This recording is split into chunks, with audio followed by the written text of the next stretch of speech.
Charlie é um professor universitário frustrado com a própria vida, frustração que ele vivia com a sua compulsão alimentar. Só que essa compulsão acabou trazendo consequências para sua vida, como por exemplo o isolamento e a obesidade mórbida, lhe trazendo apenas uma semana de vida que nós vemos o seu decorrer neste filme. Vem comigo que eu te conto a experiência de A Baleia.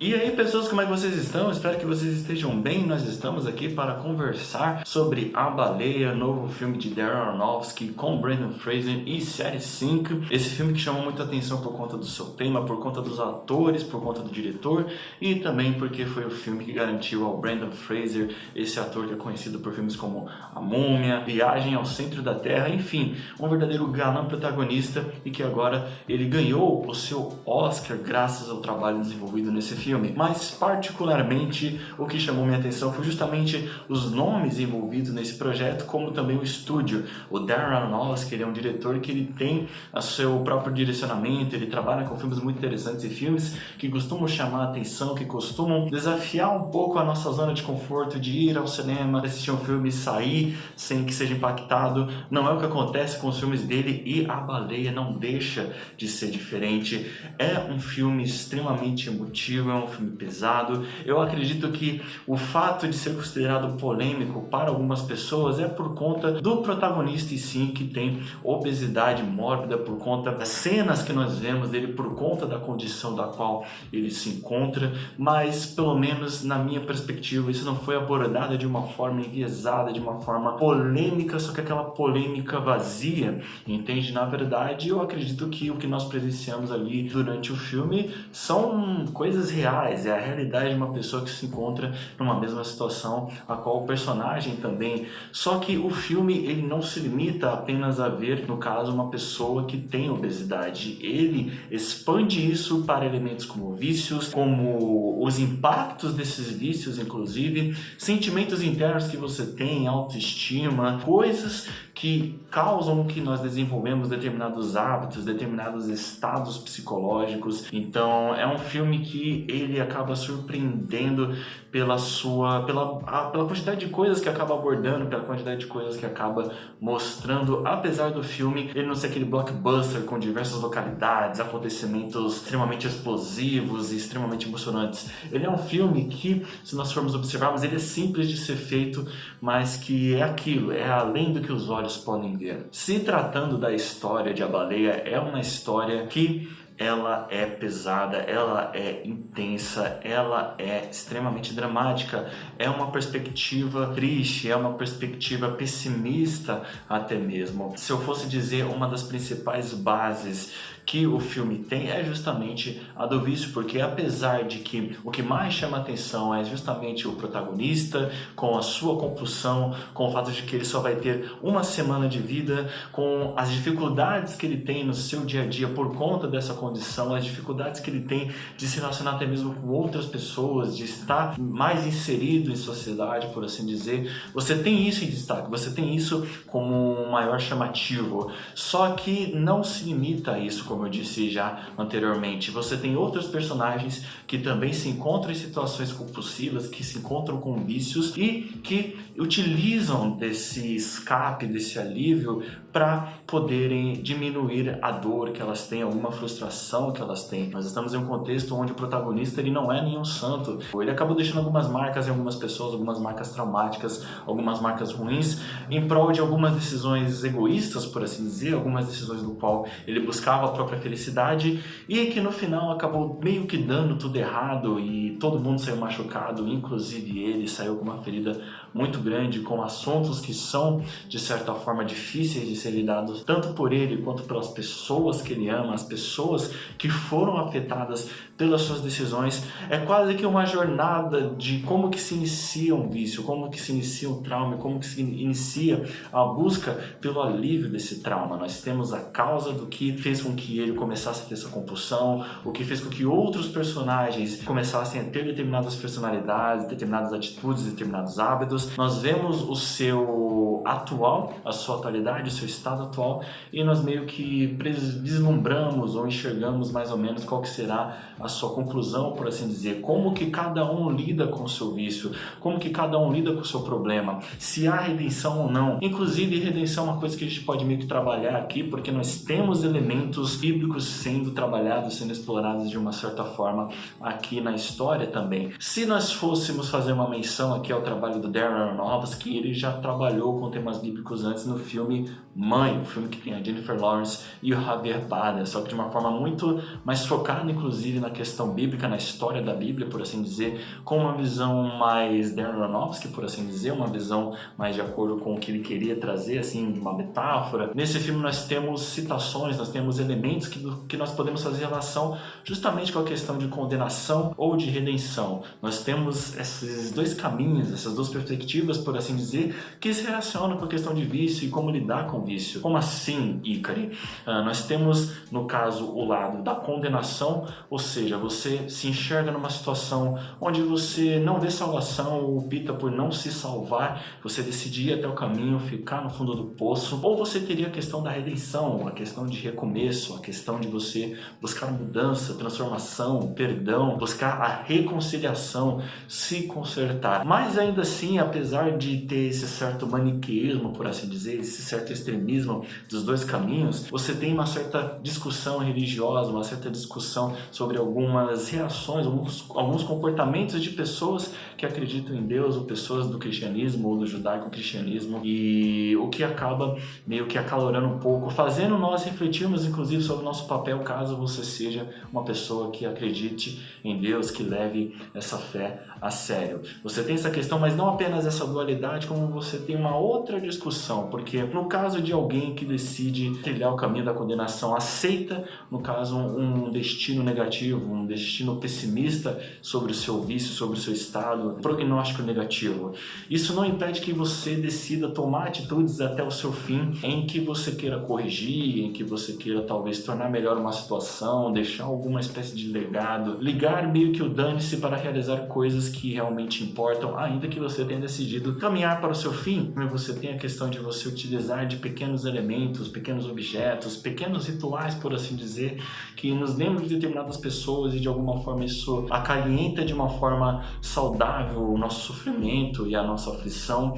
Você tem elementos, personagens relacionáveis. Eu particularmente me relacionei com muitos personagens, eu não sei se eu me relacionei com todos, mas me relacionei com o protagonista do Brendan Fraser, que no caso é o Charlie, me relacionei com a filha do protagonista, que é interpretada pela série Sync do Stranger Things, porque ela tem um comportamento bastante rebelde, assim, ela interpreta uma adolescente revoltada e ela tem um comportamento de desafiar, ela tem frustrações dentro de si, do qual ela está buscando uma certa resposta, uma forma de lidar com isso. Às vezes acaba sendo deveras agressivo, deveras rude, deveras ignorante, só que no fim você meio que entende isso de uma perspectiva psicológica. Eu acabei entendendo isso, acabei me colocando no lugar dela, até porque em muitos momentos eu já me encontrei em situações semelhantes e muito iguais, inclusive em algumas cenas, em alguns diálogos que são desenvolvidos ali no filme. Mas vale aqui um detalhe, galera: A Baleia é um filme pesado e em determinados momentos até mesmo explícito, mas é extremamente pesado, é uma história pesada, é uma história triste, é uma história que não se compromete em trazer muitos momentos felizes,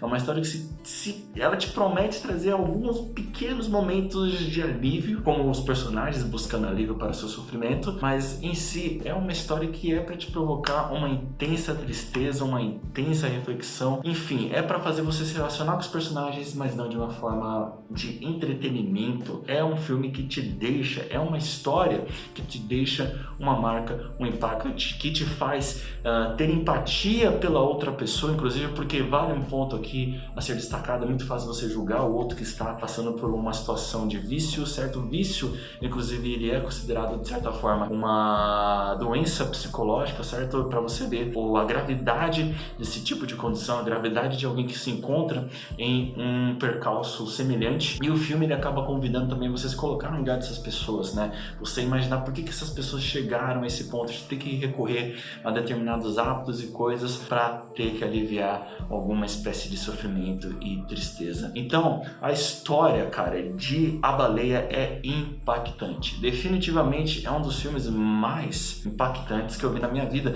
E assim, eu chego pra vocês e falo assim, é um filme triste, mas não que o personagem seja aquele personagem clichê melancólico, entende? Ele não é, ele é uma pessoa como qualquer outra. É a vida, você vê a vida ali, só que de uma perspectiva de alguém que está numa situação como aquela, entende? Então não é aquele melancólico clichê, maçante, chato, é aquele melancólico que é realista, entende? Ele condiz com a realidade de alguma forma. Se eu tirei alguma lição dessa experiência, primeiro eu digo que eu me identifiquei com o protagonista, com a filha do protagonista, com a enfermeira que aparece no filme também, que é amiga do protagonista, porque ela assume um papel ali de ter que cuidar de alguém que se vê num estado extremamente difícil, um estado destrutivo até mesmo, e que decide continuar nesse caminho e que ao mesmo tempo é uma tristeza, e quando você assiste o filme você entende que isso faz parte de algo um tanto quanto maior, de alívio, de frustração. Então eu me identifiquei com esses personagens, eu me senti empático, reflexivo, me coloquei no lugar deles. E o que eu posso ter tirado de lição, pessoal, é que, primeiro, você tem que ter empatia com uma pessoa que se encontra em uma situação de compulsão, seja alimentar, seja em jogos, seja em cigarro, seja em álcool. Compulsão, galera, é algo que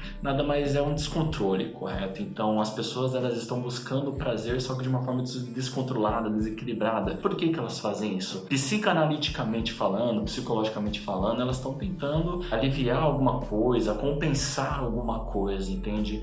E é bom nós nos colocarmos no lugar daquela pessoa para que a gente não chegue gritando, você é viciado. Isso não ajuda, isso definitivamente não ajuda. Ela já sabe que ela está num estado, ou até mesmo nem ela mesma sabe que ela está num estado onde ela meio que perdeu a mão no volante, entende? Então, uma das lições que pode ser tirada é que você tem que se colocar no lugar da outra pessoa para você talvez ser capaz de entender aquela pessoa. Então, quem sabe de fato ser útil na vida daquela pessoa, talvez levar um pouco de transformação, enfim, mas não ser aquela companhia que mais faz a pessoa ficar mais próxima do vício do que longe. E uma reflexão, acho que talvez não seja assim uma lição, é que é tanta coisa que você pode pensar enquanto você assiste esse filme, mas uma reflexão, inclusive, já vale um ponto pessoal aqui pra mim. Tem pessoas, profissionais, no caso da área da saúde, que chegam a dizer que pode até mesmo não ter cura, dependendo do vício, dependendo de quanto tempo ele está na cabeça da pessoa, por assim dizer, sabe? Mas se eu já tive experiência com isso, então se eu pudesse dizer alguma coisa,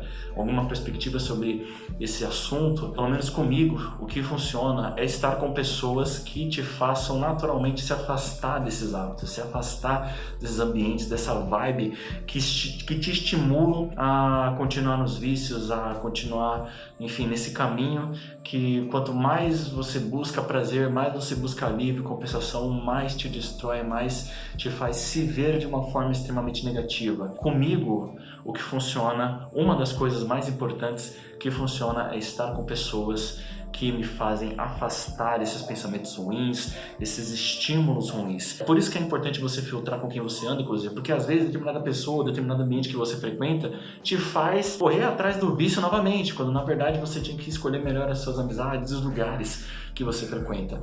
Esse é o meu ponto, essa é a minha perspectiva, eu não sei qual que seria o seu, mas para mim, uma das coisas que me ajudam a combater isso é estar com pessoas que eu olho para elas e digo, elas são melhores do que eu. Eu quero me tornar uma boa companhia tanto quanto essa pessoa é, e eu quero andar com ela porque ela me faz me afastar desse lado negativo, e eu quero ser como essa pessoa. Eu também quero ter boas coisas para compartilhar com essas pessoas, então eu quero estar com elas, e isso vai ajudando a gente a se afastar desses demônios que nós temos dentro de nós. Se tratando de atuação, galera, eu vou dar destaque para o Brendan Fraser, que inclusive ganhou o Oscar de melhor ator, para a série Sync e para a enfermeira. Eu acho que esses três eles trazem uma carga dramática muito importante, muito essencial para os personagens. Eles, na minha opinião, eles entram em destaque, eles me causaram choro, inclusive. Não que o restante dos atores que fazem parte da produção não tenham seu mérito, eles têm sim seu mérito, mas eu vou dar destaque para esses três na atuação. O Brendan Fraser foi sensacional, a série Sync foi sensacional. sensacional, a atriz da enfermeira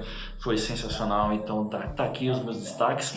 Em termos de cinematografia, efeitos visuais, nós temos uma fotografia com cores frias, com uma ambientação nublada. A ambientação, inclusive, ela só muda de lugar umas 3 vezes, porque praticamente 85% ou 90% do filme se passa dentro da casa do Charlie. Alguma vez ou outra vai para uma outra localidade, mas é em poucas vezes apenas para ilustrar algum detalhe específico, entende? A simplicidade ela não é ruim. Não, ela é tão bem utilizada, dando aquela impressão de que realmente o personagem ele não vai para nenhum lugar por conta da sua condição, ele tem uma vida mais isolada. Então isso condiz com a proposta da narrativa, com os rumos da narrativa. Não apenas isso, como se você assistiu, você percebeu que o filme ele tem uma exibição, que é a exibição que, por exemplo, o Zack Snyder escolheu para sua versão de Liga da Justiça, uma exibição quadrada, meio que 4x4, por assim dizer. Isso ajuda, inclusive, na questão de você ter uma sensação de que o ambiente é pequeno demais para o que você está vendo, ou para o personagem que você está vendo, alimentando, ressaltando a impressão que o personagem tem, né? A vida do personagem em si, o cotidiano do personagem. A aplicação colorimétrica no filme, ele ressalta esse ambiente triste, esse ambiente, enfim, dramático, esse ambiente que, assim, o filme ele não está interessado em te fazer feliz, em te fazer dar risada. Ele está interessado em fazer você chorar até a sua última gota de lágrima. E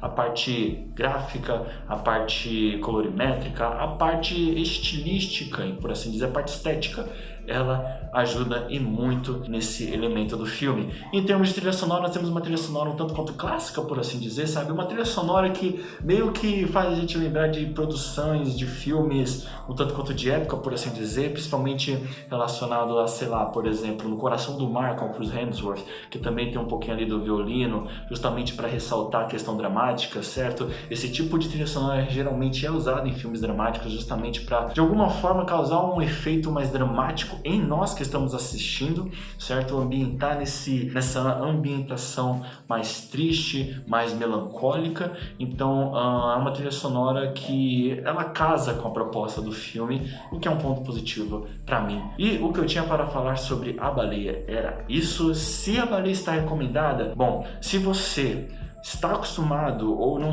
vê problema em ver filmes tristes e até mesmo um pouco pesados, está muito recomendado. É uma experiência marcante e é um daqueles filmes que te fazem reconhecer como o cinema ele tem um papel fundamental para nós nos imaginarmos em situações diferentes da qual nós não costumamos viver, nos colocarmos no lugar de outras pessoas, fazer relações com aspectos da nossa vida com aspectos de outra pessoa ou de um personagem, de uma situação diferente, enfim. É um daqueles filmes extremamente impactantes. Se você vai gostar ou não, depende muito de cada pessoa, entende? Ele é um filme triste, vou repetir isso. Ele é um filme triste, talvez não seja o tipo de filme que todo mundo goste por conta da sua carga dramática. Mas eu, particularmente, Hikari, recomendo que você assista. E o que eu tinha para falar sobre A Baleia era isso. Muito obrigado pela sua atenção. Deixa o seu like se você gostou desse vídeo. Comenta aqui embaixo se você já assistiu A Baleia, o que achou. E se você ainda não assistiu, se pretende assistir. Se inscreve aqui no canal para não perder os próximos vídeos. Muito obrigado pela sua atenção e pelo seu tempo. A gente se vê no próximo vídeo, no próximo filme. Grande abraço.